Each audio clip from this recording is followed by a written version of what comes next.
Il est 13 h. Bonjour à tous. Un plaisir de vous retrouver. Voici les titres de ce journal. Le projet de généralisation de l'usage du numérique par l'éducation et la formation est lancé au Bénin.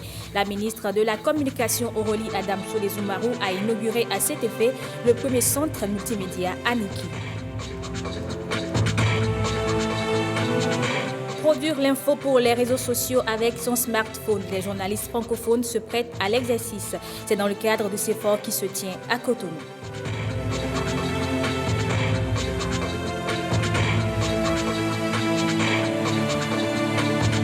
Et puis les fils et filles de la commune de Lalo ont célébré leur retrouvailles. Des moments axés sur la fraternité et le développement. Les détails dans ce 13 h.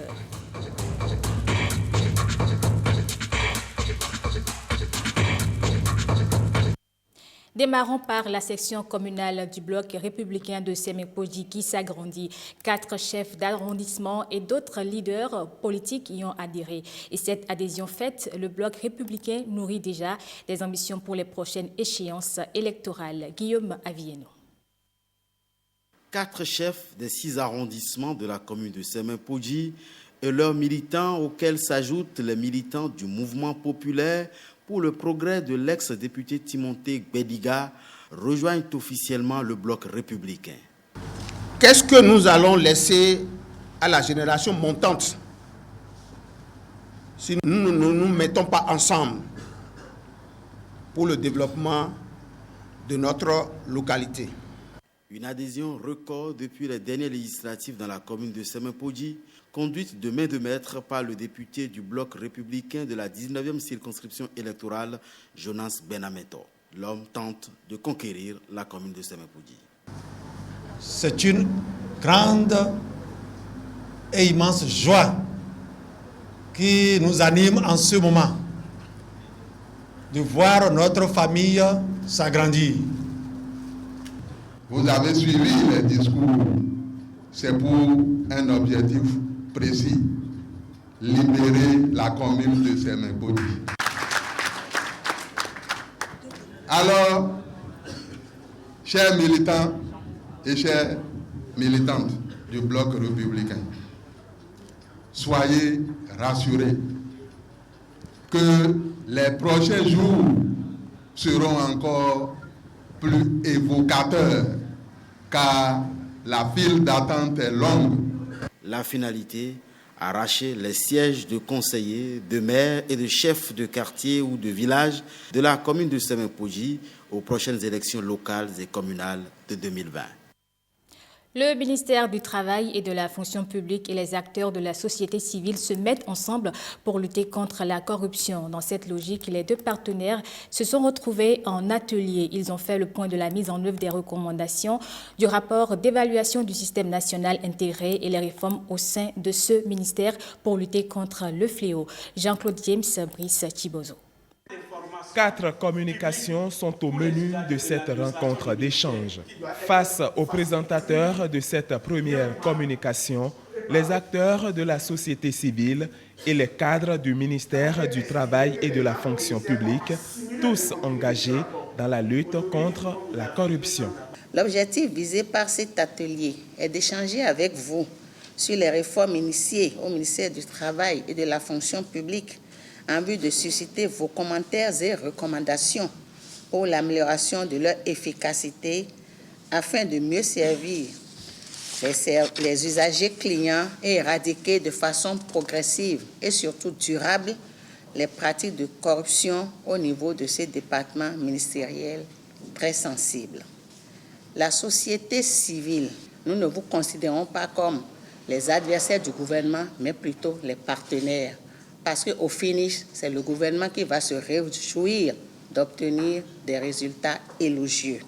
Selon le rapport du Système national d'intégrité SNI, l'intégrité de l'administration publique béninoise était faible avec un score de 39 points sur 100. Il fallait donc agir pour renverser la tendance et cette synergie d'action pour laquelle le ministère du Travail a opté est saluée par le PNUD.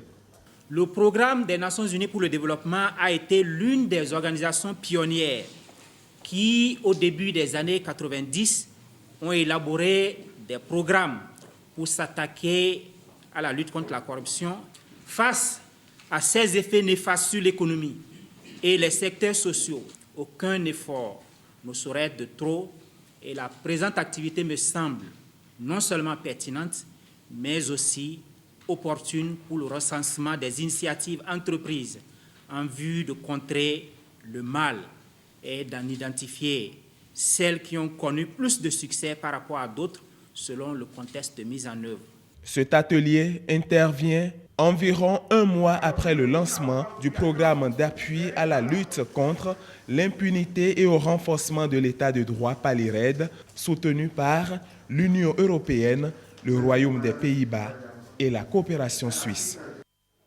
Je l'ai dit dans les titres, l'enseignement primaire au Bénin se numérise. Ceci à travers le projet de généralisation de l'usage du numérique par l'éducation et la formation. Dans tout le Bénin, 12 centres multimédia seront installés et mis en service. C'est la ministre de la Communication, Aurélie Adamsoulé-Zoumaro, qui a inauguré le premier centre à Niki.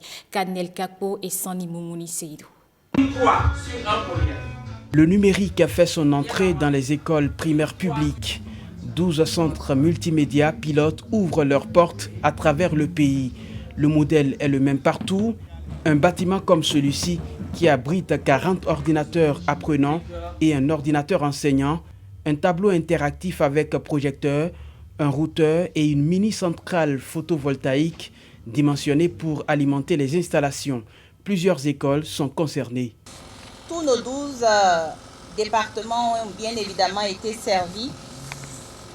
Et pour ce qui est donc de l'enseignement primaire, nous avons l'école primaire publique de Siké Nord, l'école primaire publique de Lebou, l'école primaire publique de Saka-Boukoukiné, l'école primaire publique où nous sommes ici de Gorimaro, l'école primaire publique de Waké Centre, de Natitengu, de Paouian, d'Aplahoué, de Guinkomé, de Porto Novo, de Sakété et de Beto.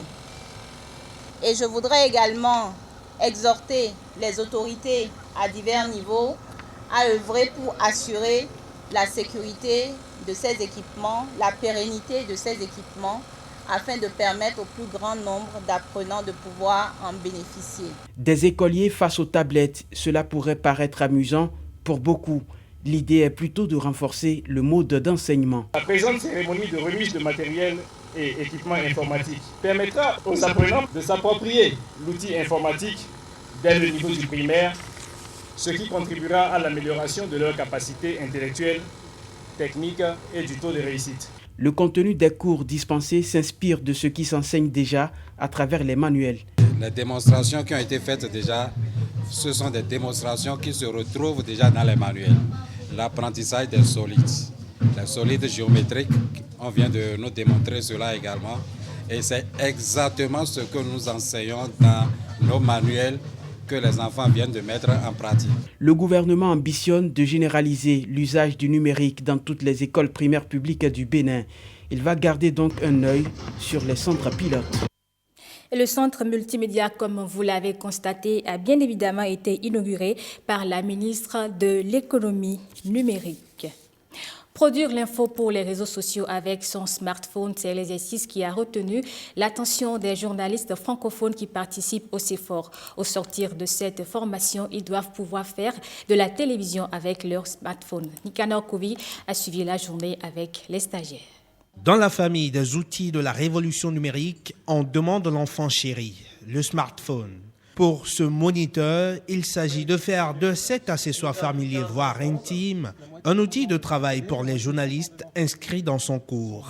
On va apprendre des techniques de tournage pour voir comment concrètement on va faire les images qu'il faut faire pour faire un beau sujet de télévision avec un téléphone, comment on va le tenir, comment on va gérer le son par exemple, et puis comment sur le même appareil on va transformer ce contenu pour le monter, l'assembler et réaliser un produit fini qui soit joli. C'est à coup d'exercice que le formateur fait rentrer le métier à ses journalistes, rompus à la routine des caméras, des micros et des bancs de montage. Première étape de leur formatage, la collecte de l'information, téléphone au point. En fait, on doit tourner en séquence. Ça veut dire que lorsqu'on a un sujet, on doit pouvoir tourner en séquence. Ça veut dire maximum 3 plans. Et le but ici, c'est de voir qui fait quoi. C'est-à-dire, par exemple, là, je suis en train de prendre le caméraman. Il est en train de filmer. J'ai fait un plan d'ensemble. Maintenant, je dois me rapprocher de lui pour faire les plans rapprochés. Avec notre smartphone, nous allons prendre les valeurs de plan, les séquences et raconter une action, une histoire. Et au finish, nous allons dans notre salle de formation, via une application, nous allons monter ces valeurs de plan, ces séquences, pour en faire un reportage. La salle de formation, la voici. C'est entre ces murs que le professeur apprend à ses élèves la cuisson des ingrédients collectés plus tôt dans la matinée. C'est le montage et ces apprentis marmitons de l'assemblage sur mobile se débrouillent déjà presque comme des chefs. Alors là, j'essaie de faire un montage de vidéo, un reportage en gros d'1 minute. Vu que c'est la première fois que j'essaie, donc je m'en sors pas mal. Quand on sait faire ça à grande échelle sur une chaîne de montage, on peut le faire sur le téléphone. Il s'en sort très bien pour des gens qui ont touché les téléphones pour faire de la vidéo avec et du montage depuis hier. Ils s'en sortent très très bien. En fait, c'est pas compliqué. L'essentiel du travail, ils savent déjà le faire. Ils savent raconter des histoires. Ils savent quels sont les ingrédients qui constituent une histoire. Après, le reste, c'est de la forme. Tirer le meilleur parti d'un smartphone muet en kit multimédia au service du journaliste. C'est le défi de ces apprenants bien partis pour le relever à l'ère d'une digitalisation qui fait du téléphone portable un allié dans la télévision de demain. Ça commence à prendre de l'ampleur, les téléphones. Donc faire des montages sur un smartphone, ça devient plus facile que faire des montages sur un ordinateur, vu que c'est accessible, tu peux l'avoir à tout moment. Oui. Ça ne va pas remplacer ce qu'on avait fait l'habitude de faire, mais ça vient en appoint et ça facilite, c'est plus léger. Nous allons finir cette formation avec l'idée que seul, on peut faire un tournage sans aucune inquiétude, faire le montage et diffuser dans toutes les situations possibles. Il est tout à fait possible de faire la télévision avec un smartphone aujourd'hui. Les réseaux sociaux ont ouvert la voie avec des contenus qui allient qualité et rapidité dans la production, le tout filmé par des smartphones. Au CEFOR 2019, cette formation semble offrir l'occasion d'entrevoir dans l'objectif de nos téléphones portables l'avenir de la télévision à l'heure de la TNT qui se généralise. La GANI 2019, c'est fini, mais les membres du gouvernement et autres personnalités qui y ont participé vont en garder de bons souvenirs. Depuis Niki et après les moments forts des cérémonies, ils nous livrent ici leurs impressions. La GANI intervient ce jour dans un contexte particulier, dans un contexte de fierté, dans un contexte de joie. Pourquoi? Parce que la 8e législature vient de faire reconnaître la chefferie traditionnelle dans la Constitution. Donc ça donne du sang neuf à la GANI. Même le roi, dans son message, il a dit, il a remercié, il dit qu'enfin la chefferie traditionnelle est reconnue par la Constitution. Je suis Sa Majesté Soudan Bokoukera Boussura. Je suis ici parce que la GANI de cette année est une GANI spéciale, parce que c'est la première GANI après la reconnaissance de la chefferie traditionnelle par le Parlement béninois, promulguée par le chef de l'État. Et c'est pour ça que d'ailleurs l'empereur, dans sa bénédiction impériale, a béni le chef de l'État, a béni le gouvernement, a béni le Parlement, parce qu'il a reconnu officiellement la chefferie traditionnelle. D'abord, je suis impressionné par la population présente pour cette fête-là. Je m'imagine un peu au stade Félix Houphouët-Boigny et je dirais que nous ne sommes pas moins de 50 000 personnes. Et je dis merci donc à la mobilisation. Cette fête pour moi est une réussite, mais surtout honneur à toute l'Afrique. J'ai vu des Africains, j'ai vu des cavaliers, j'ai vu le roi. Merci beaucoup. Je suis très très contente d'être là et participer à la fête de la GANI. Et je souhaite une très bonne fête à toute la population Ouassangari, à toutes les populations béninoises. Je vis la Gani à Niki aujourd'hui avec une grande satisfaction, une fierté de la culture noire, surtout la culture Bâton-nous, parce que je suis venue de Dogbo juste pour un festival, mais je me rends compte de l'authenticité de la chose. Je voudrais souhaiter vraiment une bonne fête à tout un chacun de nous et je voudrais remercier très sincèrement l'ORTB et qu'à chaque fois qu'il ne cesse vraiment d'être à côté de la population. Chaque année un peu plus, il y a de merveilles tout autour de l'organisation réussie de la fête de la Gani, des rites culturels et culturels. Je crois que chaque année, ça devient de plus en plus beau. Toutes les dispositions sont prises par le gouvernement pour relancer le tourisme dans les parcs nationaux W et Pendjari. Ce sont là les propos du ministre en charge du tourisme, Jean-Michel Abimbola, qui invite d'abord les Béninois à faire la promotion de la destination Bénin. Il est au micro de Jérôme Humbo.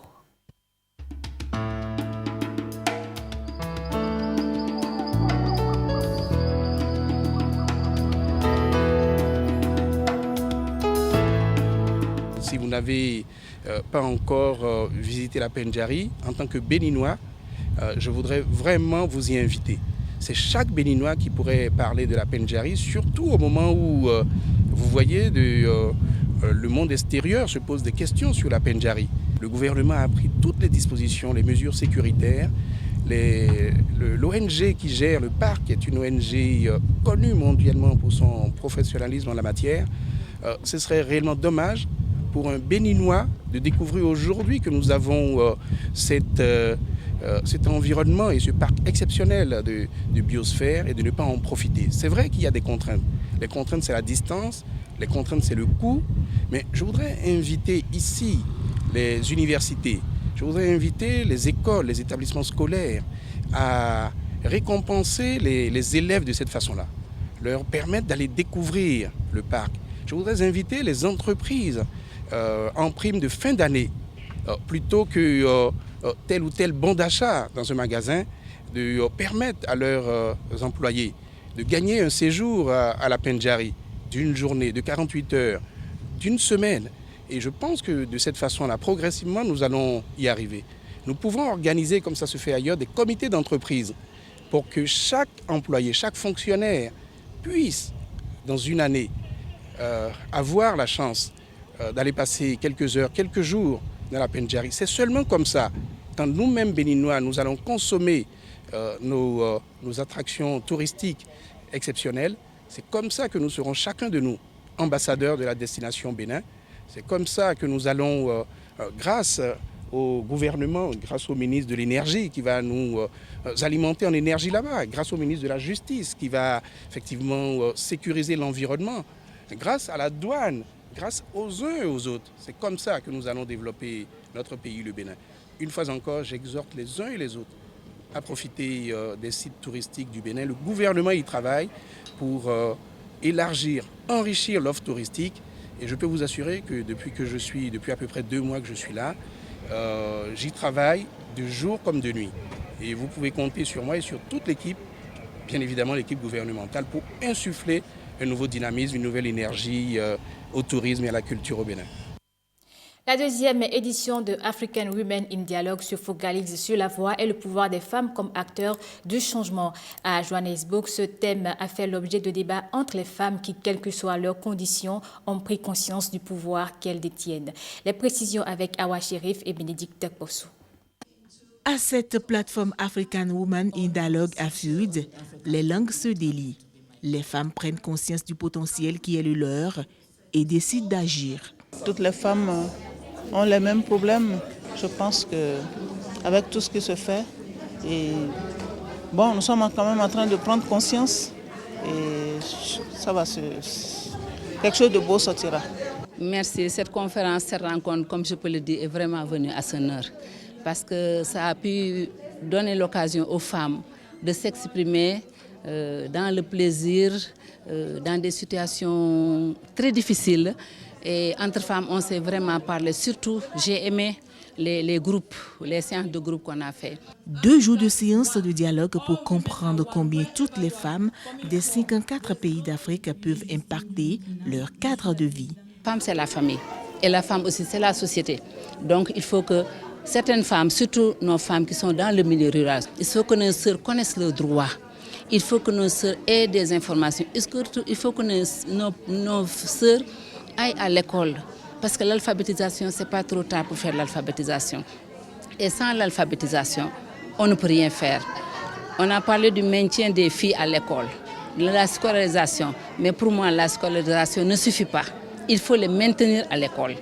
On a l'habitude de dire que derrière chaque homme, il y a une grande dame. Mais là, on dirait à côté de chaque homme, il y a une dame. Pourquoi pas devant les femmes? Parce qu'avec les femmes, on peut compter sur un changement de notre continent. Ça, c'est pour les femmes, pour changer le monde. On ne veut plus les hommes ici. Les hommes nous ont trop retardés. On va faire nos mieux.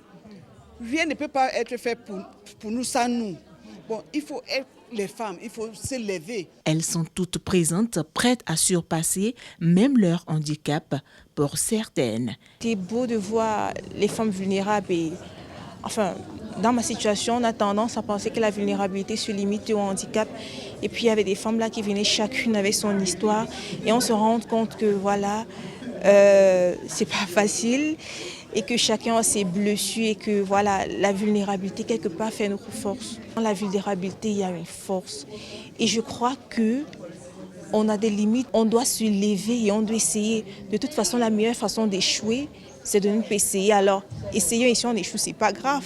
Cette initiative de l'ex-première dame sud-africaine Zanele Mbeki a pris son envol pour amener chaque femme à développer son génie pour libérer l'Afrique. Elles proviennent des institutions financières. Elles militent pour le leadership féminin. Elles ont été distinguées par le projet d'appui au développement, à la professionnalisation et à l'assainissement de la microfinance. Les précisions avec Océane Amoussou.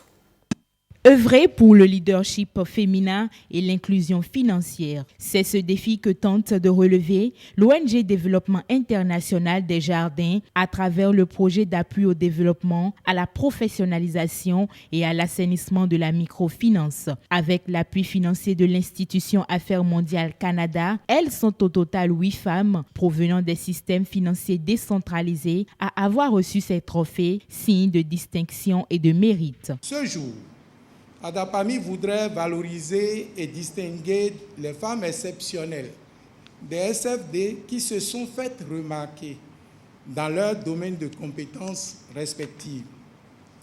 Spécifiquement pour identifier les femmes exceptionnelles, le projet a lancé courant avril 2019 un concours permettant aux SFD partenaires de soumettre des dossiers de candidature féminine dans 3 catégories, agentes, clientes, élues. Au terme de ce processus, 8 femmes ont été sélectionnées par un jury constitué. Cette cérémonie de distinction et de remise de prix aux lauréates est le couronnement de ce processus. Le ministère en charge des affaires sociales et de la microfinance se dit fier et promet de ne ménager aucun effort pour l'accompagnement de ces projets. Je voudrais exprimer l'engagement du ministère des Affaires sociales et de la microfinance à continuer à travailler avec Adapami pour la promotion de l'égalité des genres, notamment apporter la disponibilité demandée en vue de renforcer les efforts du projet pour une représentation effective et durable des femmes et un meilleur leadership. C'est l'occasion pour les femmes, de façon générale, de prendre conscience des défis qui restent à relever, ainsi que des opportunités qui sont offertes pour se réaliser. Outre les trophées, ces femmes bénéficient de nombreux autres lots, notamment un voyage tout frais pris en charge par le projet. Il s'agit une fois de plus d'encourager toutes les femmes à mieux faire pour se distinguer au quotidien. Les fils et filles de la commune de Lalo ont tenu leur retrouvailles. Ils ont célébré la fraternité, mais ils ont aussi et surtout échangé sur les questions liées au développement de leur localité. Firmin Bassao et Judicaël Aïnan pour plus de précisions. L'effervescence est montée d'un cran à l'occasion de la deuxième édition de Lalo Novignon. Moment de grande réjouissance, de partage et de commémoration, la fête réunit tous les ressortissants de la commune de Lalo et au-delà ceux des communes voisines. La présente édition revêt un cachet spécial. Rencontre spéciale parce qu'il s'agit de célébrer la fraternité et la richesse interculturelle de la commune de Lalo. Cette deuxième édition qui nous réunit ce jour a connu déjà l'enregistrement de l'événement en tant qu'association jusqu'au journal officiel. Désormais, la fête de Lalo Novignon est connue par l'État béninois. Aussi, a-t-on ouvert un compte? Parti de l'Assemblée générale du 9 mai 2018, l'idée a germé et pris corps pour être désormais comptée au Bénin parmi les retrouvailles célébrées par les communautés dans les communes. Les retrouvailles des filles et fils de Lalo qui devraient sonner la fin de la crise identitaire devraient traverser le temps loin des clivages politiques. Ce patrimoine commun qui nous unit, mais qui a souffert tant de notre division, de notre indifférence. Nous, ces filles et fils valeureux, saisissent cette occasion belle, mais également épouvante, car beaucoup hésitent encore. C'est une joie pour moi aujourd'hui de voir mes petits frères réaliser ce qu'en son temps on n'a pas pu réaliser, c'est-à-dire faire une fête qui prône l'identité de Lalo. C'est la deuxième édition, nous ne pouvons pas encore dire que c'est déjà trop parfait. On a commencé, comme tout commencement, il faut trébucher et se relever. Nous allons nous relever, ce sera d'ici à là une grande fête nationale même. Au-delà des échanges fructueux, la deuxième édition de Lalo Novignon a permis aux différentes manifestations de vanter au mieux les valeurs intrinsèques des peuples Adja et Fon dans leurs méandres. Il revient à chaque fille et chaque fils de Lalo d'œuvrer pour la pérennisation de l'événement. Et puis pour finir, la Fondation Paul Darboux fête 10 ans d'existence. Elle marque par la même occasion la reprise de ses activités. Elle a également renouvelé les membres de son bureau pour de nouvelles innovations. Alexis Kenom et Estelle Dopono. La Fondation Paul Darboux est une organisation à but humanitaire. Créée en 2009, elle s'est fixée pour objectif d'honorer la mémoire de feu Paul Darboux et ses œuvres. Ce dernier est en effet un artisan de paix, entrepreneur et bâtisseur d'une Afrique moderne. De par les actions salvatrices de cette fondation, beaucoup se remettent sur la voie de l'excellence.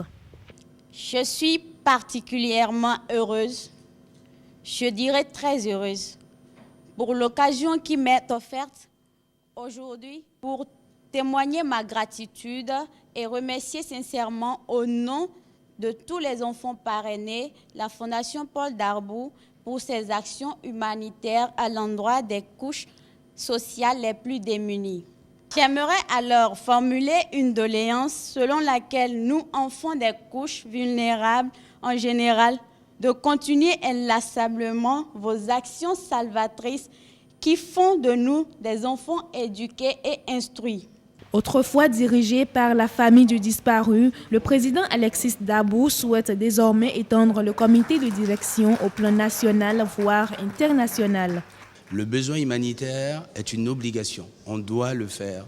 Et je pense que dans les jours qui arrivent, de façon concrète, nous ferons des comptes rendus de façon progressive pour que vous voyez de façon palpable qu'est-ce que nous avions fait. Pour moi, c'est plutôt là l'engagement que nous prenons. C'est une association, je vais dire, de partage et qui œuvre dans l'humanitaire. Donc à ce titre, j'invite tous les personnes animées d'envie de partage de s'associer à notre action pour faire évoluer donc, la fondation. 3 célébrations sont en vue. Les 10 ans de vie de l'association, les 100 ans de la naissance de Paul Darboux et ses 35 ans de décès. Le rendez-vous est alors pris pour pérenniser les œuvres de feu Paul Darboux. Et c'est la fin de ce journal. Merci de l'avoir suivi. Je vous retrouve demain à 13h pour de nouvelles informations.